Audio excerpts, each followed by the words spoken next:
Bienvenidos a Wanderlust, su programa, el programa de Tebuceo para ustedes. Hoy vamos a hablar de pedagogía porque entendemos que mucha gente de nuestros televidentes son maestros.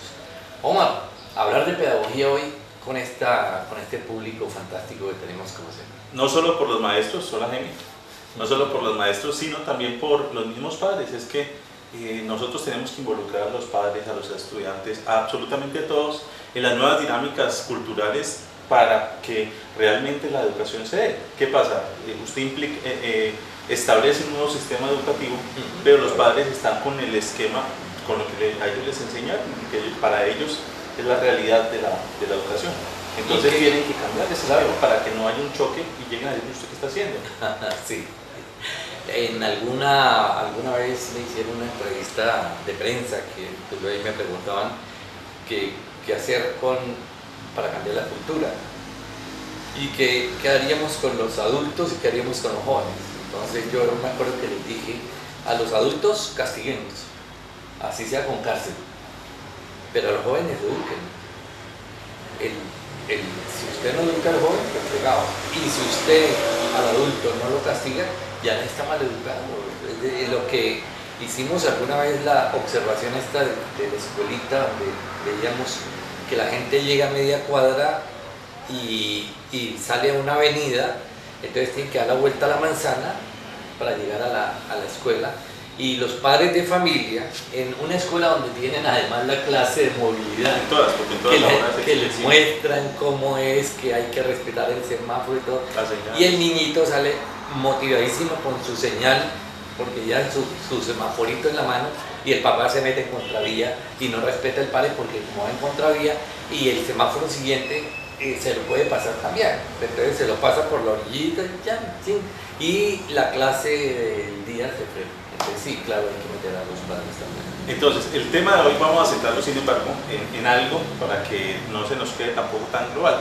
Lo que queremos dar hoy son 3 puntos o 3 iniciativas que tendríamos que hacer, estrategias, para que la teoría realmente se convierta en una práctica pedagógica. A lo que hoy es que nosotros escuchamos a los docentes y muy probablemente si hacemos una discusión con varios docentes del municipio o en otras partes del país, encontraremos docentes que nos hablen de Freire, que nos hablen de Ursula, de una cantidad de teóricos, que el pensamiento complejo, o sea, una cantidad de cosas. Habermas con toda su filosofía, que la filosofía le aprendizaje significativo, sí, constructivismo. Usted va a leer un PEI de un colegio y es una cosa así, sí, claro, una cantidad de cosas. Entonces, pero resulta que eso no lo conocen los papás y no lo conocen los estudiantes y no lo conocen los profesores. ¿A qué voy yo? A que en la práctica es muy difícil ponerlo. ¿Dónde vamos a echar la culpa a los profesores completamente? Porque el sistema funciona así como en salud, no le podemos echar la culpa a los doctores, nada más. Aquí no le podemos echar la culpa a los docentes solamente. El sistema funciona de una manera y hay que cambiar, empezar por intentar cambiar ese sistema para que realmente se dé una amplitud, y esa es una de las primeras estrategias, ¿no? Que es que el sistema tiene que dar la versatilidad, de tener que dejar un poco de esquematizar y de tener que llenar tantos formatos.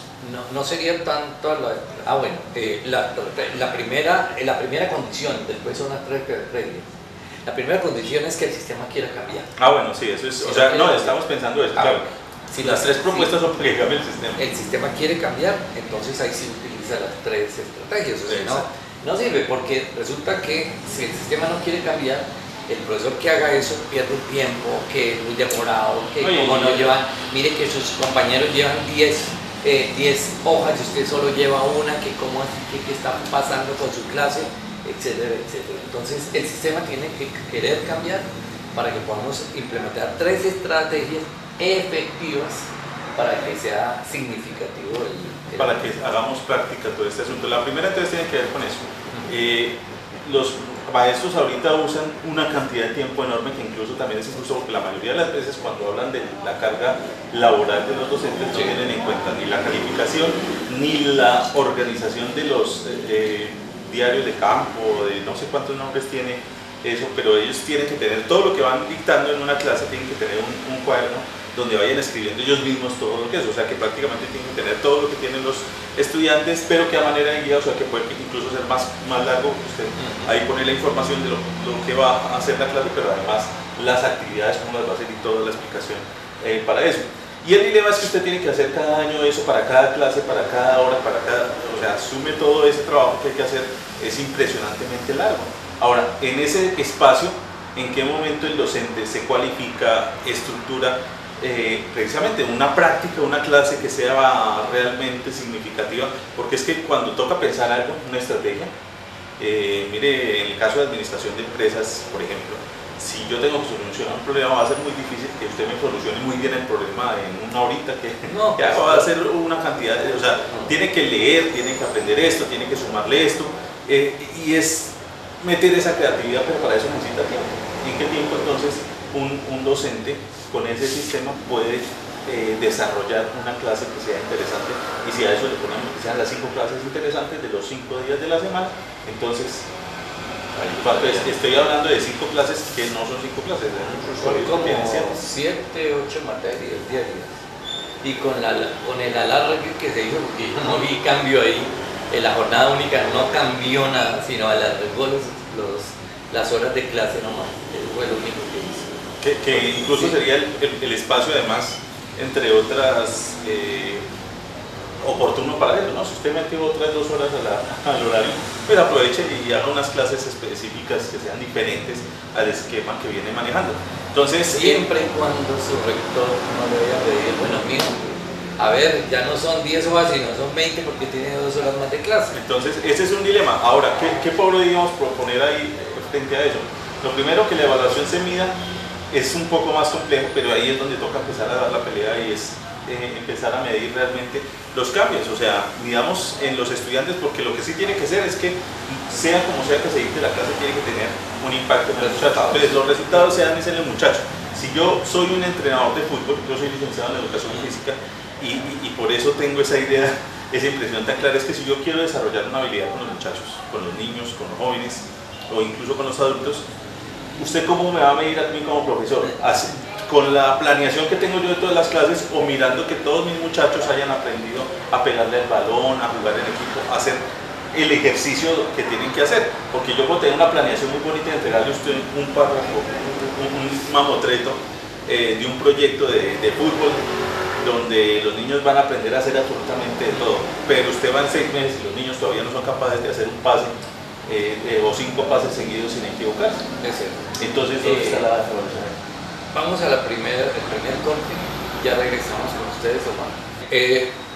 Hemos dicho que hay que crear unas condiciones de cambio, y la primera estrategia es que acabemos con tanta papelería, con tantos procesos administrativos del mismo proyecto de investigación, que al final la investigación pasa a ser muy pequeña. ¿Cuál investigación? Perdón, sí, investigación, no tengo aquí la... Estás con su investigación de ahí. 5, 4, 3. Estábamos hablando de que el sistema necesita cambiar por lo que tiene que tener, primero que todo, necesidad de cambio, y segundo, la estrategia número 1, que es disminuir papeleo, ser más concretos en las cosas. Trabajo administrativo, hacerlo más sencillo. No es que no lo hagan, ¿no? Obviamente usted tiene que tener planeado lo que vaya a hacer, pero hay estrategias, o sea, hay que pegar la parte administrativa e incluso la parte industrial. O sea, si usted tiene que hacer un proceso y tiene que hacerlo organizado, pues hágalo, pero entonces simplifique, porque si se le va a usted más de la mitad del tiempo, no, es que 10-90. O sea, la intervención de cambio tiene que hacer en el 90%, tener las ideas claras, todo el proceso formativo, y tener el 10% en cosas administrativas. Eso es válido, pero no lo contrario. O sea, que la gente se acostumbra a hacer papeleos, mamotretos, todo bonito, lindo, pero nada cambia en la aula ni en la sociedad, que es lo que nos interesa. Exacto. Y vamos entonces con la número 2. Bueno, en la segunda estamos hablando del aprender haciendo, o sea, listo, ya llegamos con nuestro plan, ya tenemos nuestra estrategia. Ahora, ¿qué pasa? Esto tiene que ser práctico. O sea, si usted va a hablar es increíble que usted haya visto física y usted haya visto una parábola. ¿Qué es una parábola? Usted escoge una pelota y tírela, analice qué puede haber ahí.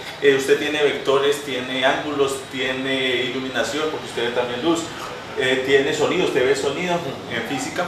Digo que es una de las materias que más se prestan para esto. Van a decir que es que física va a ser muy química, sí va a ser muy difícil o algunas otras. Pero la matemática la tenemos en todo, la biología la tenemos en todo. Pero es que la química es lo mismo. Y aprender a hacer laboratorios, y es aprender a hacer laboratorios, porque es que los laboratorios que tenemos allá en muy específicos, con tubos de ensayo, con una cantidad de cosas, bueno, esos son unos, pero nosotros en matemáticas podemos hacer laboratorios. O sea, el concepto de laboratorio es generar espacios de práctica, de ensayo, donde yo puedo equivocarme teniendo una cantidad de herramientas que me ayuden a hacerlo más, a recrear las diferentes realidades que yo estoy estudiando. Entonces podemos hacer laboratorios de matemáticas, de biología, y no estamos hablando del microscopio, no estamos hablando de español, escriba, laboratorios de español, donde creen un texto, una línea diaria que por eso, inventen. ¿Cómo es que un niño de preescolar está viendo español? Y 5 años de primaria ve español, 6 años de bachillerato ve español, y llega a la universidad y no sabe escribir media página. Cuando además el sistema, porque es que es lo más chistoso, nosotros estamos defendiendo un sistema que no funciona, porque es que el sistema funciona con base en el pensamiento lógico-matemático y el pensamiento lingüístico. Y ninguna de las dos sale buenas, porque salen con miedo a la matemática. ¿Por qué? Porque es que no hay, en el corre-corre, precisamente esa parte administrativa, de que cada vez tienen que ver más cosas, de que tienen que pasar de aquí a allá, de que es un mes para ver matemáticas, y si usted en ese mes no cogió para ver multiplicación, y ese mes no cogió la multiplicación, pues disculpe, pero ya seguimos con lo otro, y por consiguiente entonces usted va a quedar un escalón más abajito para ver el siguiente paso, cuando la matemática además es escalonada. O sea, si usted no cogió lo más simple, ¿cómo va a coger lo más complejo? Siempre va a tener un vacío, y entonces nosotros armamos escaleras pegándolas rápido con clavos sin no le dejamos organizarla. Entonces a la final siempre nuestro pensamiento va haciendo esto, y por eso llegamos a la universidad, y cuando nos cogen y nos apretan eso, esa estructura que supuestamente hemos hecho en 11 años no nos sirve. ¿Por qué? Porque pues tiene una cantidad de vacíos en el medio. Incluso los profesores o las universidades prefieren más bien volver a enseñar lo básico de matemáticas, o en cursos anexos previos a la carrera, o en la misma carrera, para que usted a la final coja lo que no cogió. Viene el preuniversitario, las bases, o los cursos de vacaciones, para que por lo menos pueda... Exacto. Entonces, volviendo a la raíz del asunto, es hacer prácticas, y estas prácticas tienen que tener contenidos. Ahí es donde tenemos que empezar a jugar con muchas cosas. Claro, si vamos a hacer 5 laboratorios en el día, pues también va a ser de mucho trabajo. Evidentemente, la idea ¿cuál es? Transversalizar la educación, meter proyectos de aula, donde en un proyecto los 3 profesores, 4 profesores puedan trabajar un proyecto, otros 3 otros. Y ahí entra a tener fuerza el modelo pedagógico de la UCEBA, que es un modelo revolucionario, porque lo que trata es de hacer eso. O sea, el modelo interesestructurante, que es el de la UCEBA, lo que pretende es agarrar esto y convertir esos laboratorios en una dinámica de semestre, no solamente de cátedra, sino todos tras de un mismo problema para solucionar el problema. Esa es una forma de hacer laboratorio de práctica. Y cuando a los muchachos se les mete en un proceso, ellos se involucran. Y el cuento es ese, es entender también, porque es que no es solamente porque nosotros lo digamos, ¿cuál es el sentido de esto? Cualquier cosa, y eso cada uno puede contar su propia historia, cualquier cosa que alguien haya aprendido a hacer, o sea, que se haya puesto a manipular las cosas, se va a dar cuenta cómo al irlo trabajando se le va quedando. Hay muchas cosas, usted tiene que tener, usted lee el manual del televisor la primera vez, pero en la medida que usted lo va manipulando, pues ya se lo sabe. ¿Qué tal usted cada vez que va a utilizar el control del televisor tiene que mirar el manual para qué es esto, para qué es lo otro? No, si usted va a mirar el manual, porque para aprenderlo, pero si además no se lo lee, seguramente si yo pongo el control acá, usted me lee el manual y yo cojo el control la otra semana o no lo cojo, pues después un día me lo encuentro, entonces ya no sé para qué es. Pero si yo cojo el manual y cojo el control y lo empiezo a manipular y miro cuál es la acción y la reacción a cada uno de los movimientos que yo hago a los botones, ¿será que me tengo que acordar después? Cuando vuelva a coger el control, vuelvo a coger el manual. Entonces, ese es un ejemplo precisamente. El mejor ejemplo ahorita es los cursos de sistemas. Yo me acuerdo que imagínense, las clases de sistemas se pensaron primero que la popularización del computador, por lo que era obligatorio en las cátedras, mejor, en las facultades, meter sistemas automáticos, pero sin el computador, porque ni siquiera en la casa suya tenía un computador. Entonces cogían y le explicaban cuáles eran las teclas. Ahí aparecían en una diapositiva las teclas y cuando por ahí a los 10 años veía un computador, no tenía ni idea para qué era esa vaina. ¿Cómo fue el que? Porque además el computador que se popularizó era totalmente diferente al que el profesor le demostró en unas diapositivas. No, claro, es que Windows cambia Windows cada 2 años, sí, empezando por eso. El sistema operativo, sí. Ahora, si yo tengo un computador de 4 años, ya me sale más caro buscarle repuestos a ese computador que van a comprar otros. Y muchos dimos clase en el colegio donde efectivamente lo que veíamos no era, incluso podíamos ya medio ambientarnos, pero cuando íbamos a tocar el computador ya era. Ahora, la otra era la diferencia, o sea, 6 años estudiando de sistemas donde si yo le preguntaba a usted no sabía absolutamente nada, y 3 meses donde teniendo el computador ya sabía manejar PowerPoint, Word, Internet, o sea, las cosas básicas que veía. Y es la diferencia entre la inteligencia adulta y la inteligencia juvenil de este tiempo. Yo cojo este celular, leo el manual y empiezo a practicar las cosas paso a paso. El muchacho coge esto, empieza a manejarlo y si necesita el manual va al manual, pero ya es esto lo que lo inspira. Entonces es mucho más eficaz ese sistema formativo. Lo cual nos lleva a la tercera estrategia. Y la tercera estrategia tiene que ver con que los docentes en la actualidad tienen que saber de motivación y de la parte emocional de los alumnos. ¿Por qué? Porque es que nosotros no podemos dejar o no dejamos la mente y la emocionalidad aquí, incluso la parte, el conflicto que hay grave en la educación. En la puerta el profesor se para con un spray, borra la información anterior y entra el muchacho limpio a su clase. Exacto, entonces miren la cantidad de problemas que están teniendo ahora por relaciones, porque no se sabe manejar las emociones, porque hay diferentes aspectos humanos que están en esa educación y tenemos que entenderla. Ahora, no vamos a ir a la complejidad, sino a la parte de educación, y es que la motivación, o sea, ¿qué hace? ¿Cómo vamos a hacer para que los muchachos realmente estén motivados con lo que nosotros hacemos? Ahí nos toca ser autocríticos y nos toca darnos duro, porque es que obviamente si a nosotros nos dicen que su trabajo, decirle su trabajo, hay que hacer la su trabajo sirve o no sirve o qué impacto tiene, pues uno va a decir, no, es que yo hice todo este trabajo. Claro, evidentemente yo hice una cantidad de trabajo. Ahora, el dilema es que no sabemos qué tanto impacto tuvo en los muchachos ese trabajo. Entonces, nos toca ser ahí suficientemente autocríticos para entender que puede que hagamos cosas muy bonitas, muy bien hechas, pero si no estamos motivando a los muchachos a que interactúen con todo eso, inclusive con todo lo que hemos ya planteado, pues entonces no se va a hacer nada, porque un muchacho que sigue con el cuento de que hay lunes, o peor, ahora estamos viendo donde hay docentes, o sea, el docente llega desmotivado y el alumno desmotivado. ¿Quién motiva a quién o cómo sale una clase ahí? ¿O quién aprende en un contexto de esos? Ahora, parte del aprendizaje también nos habla de algunas teorías de que uno aprende mucho más cuando está emocionalmente más involucrado, y esas emociones además tienen que ver con la parte de la alegría, de la satisfacción y de la pasión, que cuando estamos tristes, ¿no? Claro. Porque cuando estamos tristes somos más reflexivos. Excepto que seamos poetas nadaístas, ¿no? No, no, es que hay que jugar con todo. Hay que jugar con todo. Nosotros tenemos pendiente de vernos una película que es muy buena que se llama Intensamente, que es una película de dibujos animados, pero que no es en toda la parte. Y además uno de los mensajes. Vean esa película, Intensamente, ya está en el YouTube, creo. Sí, no, en Netflix. Netflix, ya está en Netflix, ya es de muy buena calidad. Y el cuento es que hay una de las cosas que resaltan es eso, o sea, nosotros somos todas nuestras emociones y tenemos que jugar con ella, y cada una funciona, tiene una funcionalidad en nuestro quehacer.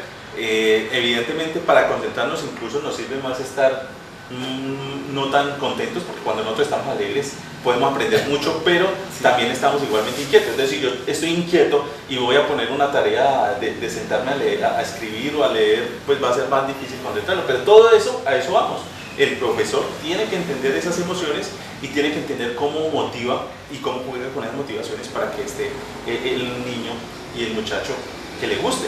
Ahora, parte de eso ayuda precisamente el hecho de que sea práctico, de que se involucre, de que no sea un actor pasivo, sino que sea un actor valga la redundancia, que esté siempre participando, que esté generando cosas, porque cuando alguien está proponiendo y sus propuestas realmente tienen eco, eso ya es motivante, ¿no? Sí. Aclaramos, la motivación activa física, porque la motivación de escribir algo, claro, es el tipo de motivación que usted aplique. De hecho, hay materias que favorecen el movimiento físico. Hay otras que llevan a la reflexión. Igualmente es un laboratorio que está reflexionando. Claro. Igualmente es, no, y es activo. El hecho de que usted esté escribiendo ya es ser activo. O sea, claro, no queremos hablar de esta actividad como la educación física nada más, sino la actividad es algo donde el cerebro, la mente, el cuento es este. Miremos este ejemplo. Si yo veo televisión, ¿por qué uno no justifica tanto la televisión como un método de entretenimiento? Porque mientras que yo jugaba, gamineaba en su tiempo, decíamos, en la calle, yo me subía al árbol, saltaba aquí, pasaba para allá, me ensuciaba, yo desarrollaba habilidades. ¿Por qué? Porque mi mente y mi cuerpo estaban haciendo algo. Entonces la mente estaba puntualmente ayudando a adaptarse a un medio, ¿sí? Y esa adaptación me daba habilidades a mí que después podía usar en otras cosas. Ahora, cuando yo estoy viendo televisión o si estoy en una clase donde yo no participo absolutamente nada, sino solo estoy aquí escuchando, entonces puedo retener alguna información, pero no estoy generando un sistema de pensamiento y mi mente no se está adaptando a un conocimiento para aplicarlo a otro lugar o a otro problema. Entonces ahí es donde tenemos el dilema. Entonces esa motivación tiene que buscar ese que los muchachos sean los que generen que además se retroalimenten, y además porque uno de los problemas también en la actualidad es que los muchachos, por esa falta de automotivación, tienen problemas de estrés y problemas de negatividad y problemas se me va la ahorita problemas emocionales, están desesperados. Y ha llegado el suicidio juvenil con una... Y es precisamente porque siempre todo ha llegado a ellos. Y en la actualidad la televisión llega, el internet llega, o sea, todo está llegando a ellos. Entonces ellos en ningún momento se involucran en algún proceso. Porque de hecho, muchos programas de televisión les lleva a pensar que el cuento sucede en la televisión, no en la realidad. Claro, el muñequito está saltando de piedra en piedra, pero usted está sentado viéndolo saltar. Cuando usted era el que tenía que estar saltando de piedra en piedra, entendiendo qué es eso, mojándose con el río para saber qué es el río. En conclusión, esta parte de la motivación funciona así. En principio, los docentes tienen que buscar motivar a los muchachos a partir de sus clases, a partir de la dinámica que van a generar en las clases, para que participen. Pero a su vez, el proceso tiene que llevar a que los muchachos interioricen el proceso y ellos mismos se motiven a la participación y a desarrollar nuevas alternativas. Por lo cual también las clases no se van a nutrir solamente de lo que el docente coloque acá, sino que los estudiantes tienen que tener espacio y fomentar eso, de que sean los que propongan. O sea, la información o el contenido que vamos a tener no es solo el que diera el profesor, sino el que los estudiantes también van poniendo, porque además ya es así, ¿no? O sea, hasta por internet los muchachos, incluso cuando el profesor está muy quedado, muchas veces los muchachos son los que dicen, no, pero yo ya leí en internet y eso ya no es así. Por ejemplo, ahorita usted todavía escucha algunos profesores que estarán diciendo que el sistema solar tiene 9 planetas y hace una convención que se hizo por allá donde se trabajan los duros de todo este cuento. Decidieron que el último planeta entonces ya no era un planeta del sistema solar, sino que era un microplaneta. Y bueno, es un ejemplo de tantos temas, y que muchas veces se van a encontrar con que los estudiantes llegan a decirle al profesor eso, pero es que yo leí otra cosa. Entonces no es confrontarlos. ¿Por qué? Porque pues evidentemente tampoco estamos hablando de que el docente tenga que saberlo todo. Precisamente esa apertura de la información que hay en la actualidad hace y obliga a que se pueda generar y se tengan esas puertas abiertas a que llegue más información. Claro, claro. Entonces, mire, son 3 estrategias, ¿de acuerdo? La primera, disminuir el proceso, agilizar el proceso administrativo. O sea, lo documental, lo administrativo, hay que hacerlo más rápido. El segundo es el aprender haciendo. El taller, la vivencia misma de la persona. Yo me acuerdo que la misma pedagogía sustentada en la psicología decían que uno aprende más de lo que hace que de lo que escucha o ve. O sea, mire lo interesante. Si usted, más o menos, no son cifras exactas, pero el 80% aproximado retiene de la información que usted construye, o sea, haciendo. El 40% de la que usted ve y solo el 20% de la que escucha. Y eso se lo tenemos en deuda para otro programa donde les vamos a explicar bien por qué se da ese proceso. Y con eso concreto entendemos ese segundo punto. Y el tercer elemento, la tercera estrategia, entonces consiste en la parte motivacional, en motivar a los muchachos.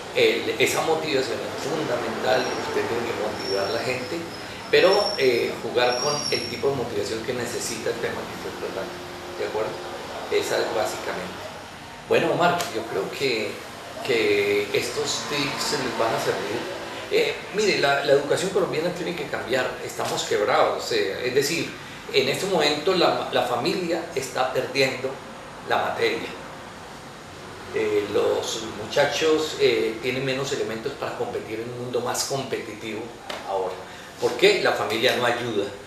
En la escuela, entendida como todo el sistema educativo, está en deuda, porque resulta que quien da las habilidades, las habilidades laborales, las habilidades propias del conocimiento, es la escuela, también está en deuda. O sea, en este momento, con respecto a los jóvenes, estamos perdiendo la materia muchas personas. La universidad, pues, está haciendo el esfuerzo, sin embargo, lo primero que tenemos que tener una apertura educativa, que nuestros gobernantes entiendan que hay que cambiar. ¿Estamos de acuerdo en eso? Exacto, y con esto buscamos precisamente que haya esa reflexión por diferentes lados, inclusive que lo retroalimentemos. Quedan invitados a que ahí en el canal de YouTube, cuando vean este video, también nos retroalimenten su pensamiento o qué más queremos profundizar sobre esto, porque para eso está la academia, para eso está la UCEBA y para eso está este espacio. Muy bien, gracias a ustedes, gracias Omar primero que todo por estar aquí en Wanderlust. Como todos los programas los estamos haciendo en esa dinámica, y gracias a usted por acompañarnos. Esperamos que el siguiente tema también sea tan apasionante como nos apasiona a nosotros. Ojalá los logremos apasionar a ustedes. Entonces, que estén muy bien, nos vemos en el próximo Wanderlust.